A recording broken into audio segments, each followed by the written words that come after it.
Fuck the haters e deleitem-se com o segundo membro da Garagem Irada com essa chavezinha original aqui.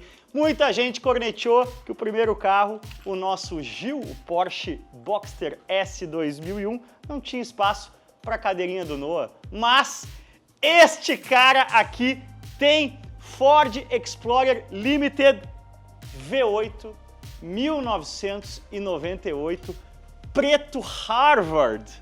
Um carro muito espaçoso para o filhotão e extremamente exclusivo aqui no mercado brasileiro, né? A Explorer, a gente sabe, é um carro que tem uma história muito gloriosa para a Ford até hoje, né? Hoje talvez até não é um carro mais tão relevante quanto ele um dia foi, mas quando ela surgiu ali no início dos anos 90 e se consagrou no filme Jurassic Park, meio que definiu para sempre o que é o SUV. Foi o carro que nos anos 90, de uma vez por todas, e ajudado pelo próprio filme Parque dos Dinossauros, fez com que a minivan se tornasse um carro blé. O carro cool da família passou a ser o SUV e em 1995 rolou esse primeiro facelift da Explorer com a frente mais orgânica, aqui com um interior também bastante orgânico, vamos ver já já.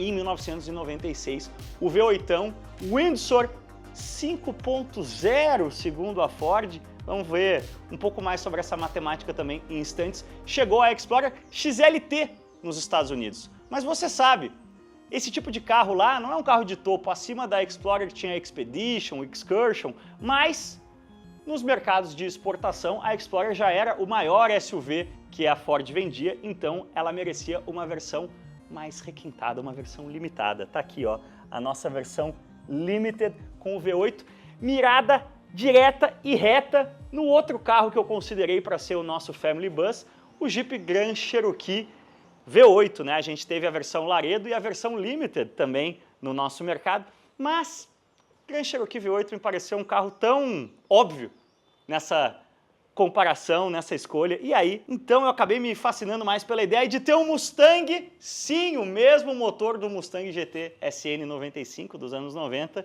num corpo de ônibus familiar para dar rolê com o Noah.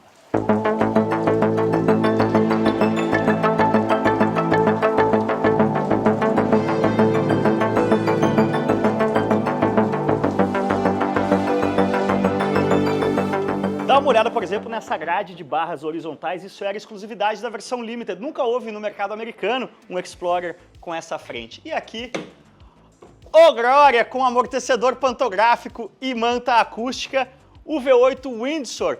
O seu tio, que tinha um Maverick GT, que ele se orgulhava de ter um V8 canadense, é na origem o mesmo motor. Ele se chama Windsor entre os fordeiros porque ele era fabricado em Windsor, Ontário. E aí, no Maverick brasileiro aqui, ele tinha na lateral, né, do GT 302, que é o número de polegadas cúbicas. Era como ele era comercializado nos Estados Unidos. Se você converter 302 polegadas cúbicas, dá 5.0 litros? Não, dá 4.949 centímetros cúbicos. Então, tecnicamente, por 1 centímetro cúbico, esse carro, na verdade, é um 4.9, mas vai tentar convencer o marketing da Ford disso. Ele foi comercializado tanto no Mustang quanto na Explorer como um motor 5.0. Mesmíssimo motor do Mustang, a gente está falando aqui de 218 cavalos, é V8 que vem de origem lá do Maverick dos anos 70, não era muito girador, não era muito estrela em matéria de potência, mas estamos falando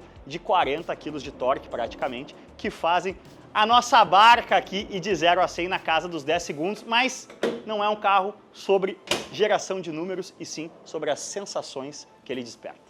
Então bora para uma imersão profunda de noventismo nesse interior, mas antes disso, você sabe que você encontra os looks da Garagem Irada no Shop Together. A Garagem Irada conta sempre com o apoio do Shop Together, a melhor curadoria de moda e lifestyle da internet brasileira. Eu estou vestindo aqui Shop Together dos pés à cabeça. São mais de 450 marcas reunidas em um só lugar e com entrega expressa aqui em São Paulo. Se você fizer o seu pedido até o meio-dia, ele chega no mesmo dia na sua casa. Dentro do Shop Together você também encontra a Two Essential, a marca própria do Shop Together, e cada convidado aqui da Garagem Irada leva para casa esta belíssima camiseta personalizada aqui, camiseta Pima, feita 100% de algodão Pima, muito leve, durável e muito confortável. E o que é mais legal? Com o código CassioCortes15 você leva 15% de desconto no site do Shop Together. Entra lá em shoptogether.com.br, shop2gather.com.br para levar para casa moda com exclusividade e comodidade. Preparem-se então para uma viagem numa cápsula do tempo para os anos 90, a era do coração da Garagem Irada, né? Principalmente o fim dos anos 90, o início dos anos 2000, o nosso Boxster é 2001, é o auge, quando os carros já tinham uma construção moderna, já tinham muitos itens de conforto que vocês vão ver já já, mas ainda não estavam cheios de eletrônica e não achavam que dirigiam melhores do que a gente. Primeiro, dá uma olhada na abertura aqui no controle, que é original, esse controlinho, a chave original, até o chaveiro original, Ford com seus Fordismos, né? Até hoje mantém aí a senha na porta. Eu confesso que não conheço um proprietário de Ford que jamais tenha usado essa senha. Vocês veem aqui o estribo, mas também em bom modo dos carros dos anos 90, a gente está falando de um carro longo ainda para os padrões atuais, 4,77 m, mas estamos falando de um carro de apenas 1,70 m de altura original. Esse aqui está rebaixadinho e tem mais algumas maldades, como vocês vão ver já já.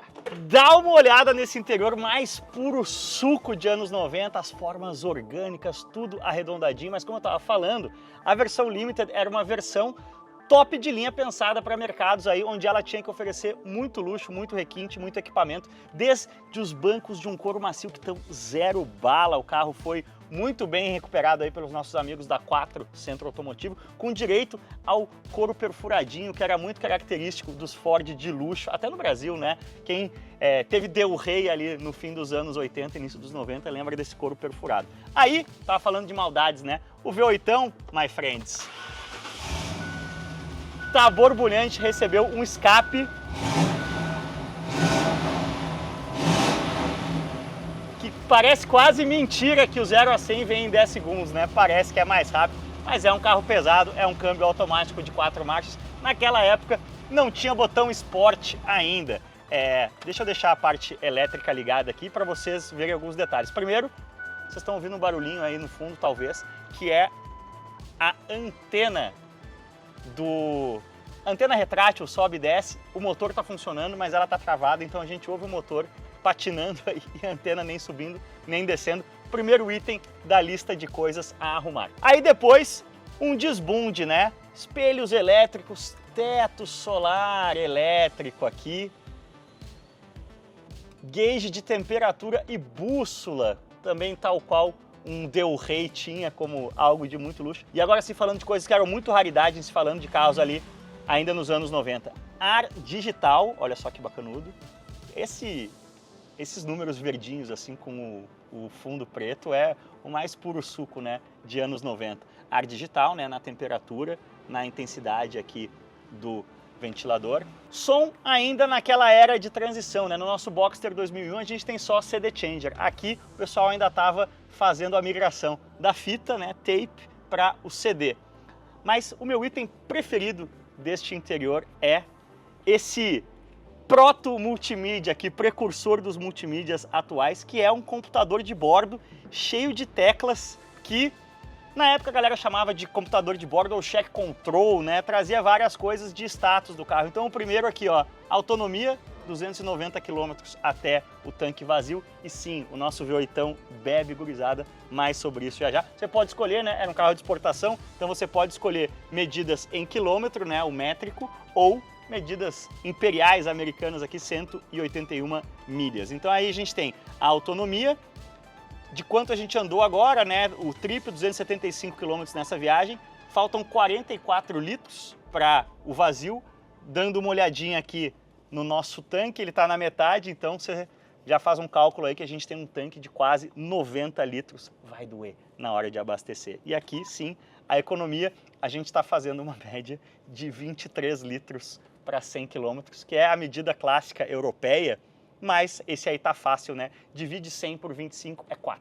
A gente está fazendo 4 e um pouquinho de média. Aí tem um System Check aqui, ó, Oil Life, ok, a vida do óleo tá boa. E se você quiser resetar, depois que você faz a troca do óleo, tem um outro botão aqui, mas ó, ele dá todos os parâmetros, né? O fluido de radiador tá ok, o combustível tá ok, o óleo tá ok e a bateria, a voltagem da bateria também tá ok. Você tem até um voltímetro aqui também, uma coisa que os carros extinguiram, né? Antigamente, quase todos os carros mais de luxo tinham um voltímetro no marcador, no painel. Outra coisa genial que, olha, eu não sei por que a indústria automotiva abandonou isso. Controles do ar-condicionado no volante. Você pode estar vendo aqui, ó, mexer na temperatura do ar-condicionado e também na intensidade da ventilação no volante. Eu acho isso cômodo demais, não sei por que saiu de moda na indústria automotiva. Comandos do som, é claro, né, volume e tudo mais, mas também, é claro, Cruise Control aqui, comando no volante para Cruise Control também era coisa da NASA ali nos anos 90. Mas é aqui no banco de trás que o nosso ônibus familiar da garagem irada mais brilha. Bom, primeiro, vocês veem que eu tenho bastante espaço para perna, afinal a gente está falando de um carro de quase 4,80 metros de comprimento. Ele é um SUVzão raiz, galera. Não tinha sido inventado, nem existia essa palavra crossover ainda. Então a gente está falando de um SUV com chassi. É claro, isso gera a minha posição de perna um pouquinho elevada aqui, mas dá para encaixar bem os pés embaixo do assento do passageiro. E também isso gera um assoalho plano aqui, ó. O terceiro passageiro vai bem pra caramba. Mas mais legal ainda é, olha, isso sim era muito raro nos anos 90. A gente tem aqui comandos saída e comandos do ar-condicionado para os passageiros de trás e não apenas do ar-condicionado. Coisa que hoje você só encontra em carros de altíssimo luxo. Comandos do som, volume, passar a estação do rádio, modo para mudar para o CD. Ó, tô apertando aqui e vocês estão vendo lá na frente. Tá mudando todos os parâmetros do sistema de som. Isso, olha, até hoje muito difícil de encontrar. Mas não tem jeito, é aqui na traseira que o nosso Family Bus mais brilha. Primeiro, uma coisa que eu gosto muito, né? Clássico de SUV americano dessa época, a possibilidade de abrir somente a janela. E já tem um dos nossos probleminhas aqui, ó. Tá faltando um amortecedor. A galera da 4 Centro Automotivo que recuperou esse carro já comprou, mas eu ainda preciso instalar, não deu tempo. Mas aí, uma batidinha vigorosa aqui para abrir o nosso... Opa, aqui o porta-malas. Tcharam! Dá uma olhada nisso aqui. São, na ficha, 500 litros, mas... porque ele é raso, né? É um SUV com chassi embaixo, então a capacidade oficial medida aqui até a base das janelas é mentirosa, digamos assim, porque é um compartimento imenso. Tá aqui o nosso amortecedor para instalar. E, mais ainda, quando a gente for dar um rolezinho de bike,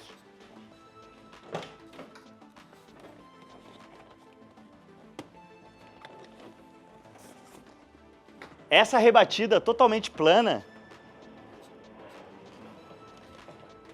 era muito luxo e muito rara nos anos 90. Então, cabe uma bike ou dá até para você morar aqui se quiser. Um camão de casal temos na traseira. E tá entregue aí o nosso segundo membro da garagem irada, o Family Bus, o nosso Ford Explorer Limited V8 1998 preto Harvard, todo escurecido aqui. Tá malvado, sim, comprado muito pela praticidade, pelo espaço que ele oferece, mas acima de tudo, mantendo o espírito da garagem irada, comprado, antes de mais nada, por causa do V8.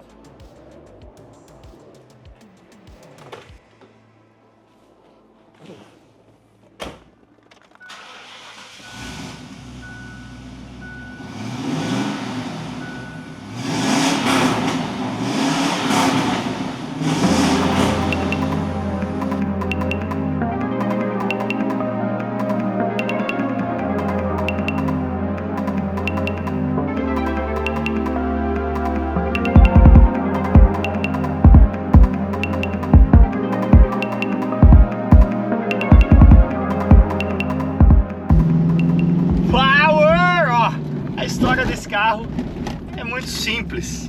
Quando a gente entra aqui na marginal, fazendo o que os Estados Unidos da América definiram como solução para o torque, né? No princípio, Deus criou o V8 e Deus e o consumidor americano viram que era bom, e o V8 se multiplicou pelas estradas da América, um lugar onde as distâncias são vastas, você precisa de muito torque, né, para fazer o merge nas autoestradas americanas, por exemplo. Você precisa de muito torque para rebocar os seus brinquedos de final de semana, coisa que um país rico como os Estados Unidos tem aos montes, né? As pessoas têm o seu barco, o seu jet ski, a sua moto de trilha, e você tem, historicamente, não mais, mas muito historicamente, a gasolina barata. E é por isso que aqui no nosso terceiro mundão, quando a gente precisa de torque, a gente vai para o diesel. Na América não é necessário, basta usar litragem. There's no replacement for displacement. Coloca aí um V8 gordo que o torque vem embaixo. E aí, quando você transporta essa receita aqui para o Brasil, bom, primeiro você tem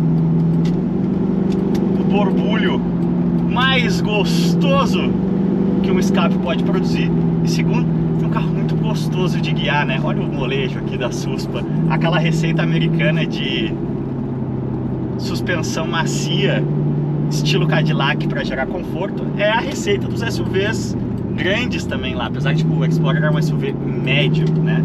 Você tem um rodar muito suave, muito macio, mas ao mesmo tempo você tem o torque e a borbulhagem do V8. Quando você chama aqui no da direita, o carro se move effortlessly, né? Se move sem fazer esforço, e isso é muito gostoso. Não é só a questão do ronco, do borbulho, que óbvio que isso é legal demais, mas o fato de você ter sempre ali o torque para ter agilidade à disposição embaixo do seu pé direito sempre que necessário, é, em bom português, viciante. Eu gosto do Explorer também por outros fatores. Primeiro, tem toda a iconicidade do Jurassic Park. O carro se tornou famoso ali e também ajudou a popularizar muito a questão do SUV, né? Como a gente falou, as famílias americanas, quando o SUV surge, dá aquela fantasia de aventura que o filme reforça muito e tira aquele estigma da minivan, né? A minivan era um carro que meio que significava que você tinha desistido da vida, né? Você tinha abrido mão de ser, no meu caso, um jornalista, um piloto, para ser apenas um pai, né? A minivan significava que você tinha desistido da vida e agora a sua missão nesse mundo era simplesmente ser pai ou mãe. Com o SUV não, você é um pai ou uma mãe, mas você também é aventureiro, você tem um estilo de vida ativo, você é descolado, você é cool, você faz coisas bacanas no final de semana. Uma receita tão bem sucedida que até hoje é imbatível no mercado, vamos chamar assim, né? É o maior segmento do mercado brasileiro hoje, caso você não saiba, é o SUV, principalmente no caso do Brasil, puxado pelo SUV compacto. Outra coisa que eu gosto do Explorer, no caso do V8 Limited aqui, é a raridade, né? Essa versão que foi para mercados internacionais específicos, foi rara no Brasil e acaba fazendo um contraponto interessante com a escolha óbvia, né? Para quem quer um SUV noventista V8, existe aí o Jeep Grand Cherokee Limited, que se tornou um pouco, carne de vaca, né? A Explorer, além de ter toda essa história bacana de ser o carro que definiu o segmento, depois se tornou estrela de cinema, e também é muito mais raro. Se você for pegar aí um Grand Cherokee Limited em bom estado e uma Explorer V8 Limited em bom estado, tem até preços parecidos, mas aí eu acho a raridade do Explorer um plus a mais adicional, perdão da redundância, ó. Aí você usa o torque do V8 também para despachar o pessoal que fica comendo bola na esquerda. Isso, como eu falei antes, é viciante. Aí agora olha só em velocidade de cruzeiro, como o carro meio que assenta, né? Entre eixos longo, suspensão macia, ele se torna aí o tapete mágico do Aladdin em matéria de conforto ao rodar. E vocês viram, né, também é um carro muito espaçoso, muito prático para o uso familiar, num quase dia a dia, que é o que a gente está se propondo aqui. Carro muito bem equipado, né? Retrovisor eletrocrômico, isso é um dos pioneiros da indústria aí, o Explorer Limited trouxe, né? Ele faz se você tomar um sinal de luz aqui, um farol alto, ele muda de posição para não te ofuscar. A gente tem, olha só, regulagem elétrica de distância e de altura do nosso assento. A gente tem aquele interior noventista puro, né? Que numa Ranger Splash, para ter esse mesmo painel, você tá pagando o quê? 120 mil reais para andar de V6 com esse mesmo interior. E aqui você tá andando de V8. Isso é uma coisa muito interessante, porque no fim das contas, a Explorer, o próprio Grand Cherokee também, existe para mim um ticket de entrada do V8, uma taxa, um parâmetro aí, como é que a gente poderia chamar, um index do V8 no nosso mercado. É difícil você achar um carro V8 bacana, né? Ter um V8 na garagem é o meu primeiro, né? Importante também frisar. Sempre é um sonho, acho que para qualquer entusiasta, mesmo que não seja tão ligado à escola americana, não goste tanto de carro americano. Eu sou um cara que gosto muito de carro americano, morei nos Estados Unidos, entendo a brisa, vamos dizer assim, do carro americano. Acho que mesmo para quem não tá nessa tribo, um V8 é sempre legal demais. Agora, por ser muito bacana, muito desejado e também muito raro no Brasil, acaba tendo um custo muito elevado, né? Existe essa... Qual é o ticket de entrada num V8 legal? Eu vou dizer para vocês, concluindo depois do pedágio. Power! Olha o V8 aqui, 0 a 100 na casa de 10, né? 60 miles, mas olha como cresce, cara, de 60 para 80 quando bate ali. Câmbio de 4 marchas, né? Mas ele tem a quarta meio overdrive aqui pro estradão. O câmbio aqui 3 on the tree ou 4 on the floor, né? No tempo dos manuais, agora é o automático aqui de 4 marchas na árvore. Mas como eu tava falando, você ter a chance aí de um V8 por 90 mil reais, 80 mil reais, que é o que tá custando um Explorer Limited ou uma Grand Cherokee Limited bacanuda, é, pra mim, provavelmente o melhor custo-benefício do V8 bacanudo no mercado nacional hoje. Para você ter V8 mais barato do que isso, você está falando de carros bem menos legais do que esses. E é isso, agora que o trânsito aqui da eterna obra da Castello vai nos desacelerar, diz o que você achou do nosso Family Bus, diz aí nos comentários que outro V8 você teria considerado, se é que você teria considerado algum outro, e diz aí o que você quer ver como próximo passo da garagem irada, né? A gente está falando de uma garagem irada que agora já tem o Gil, o Boxster S 2001, já tem o Family Bus aqui, a nossa Explorer V8 Limited 1998, mas que também ainda tem vagas a serem preenchidas.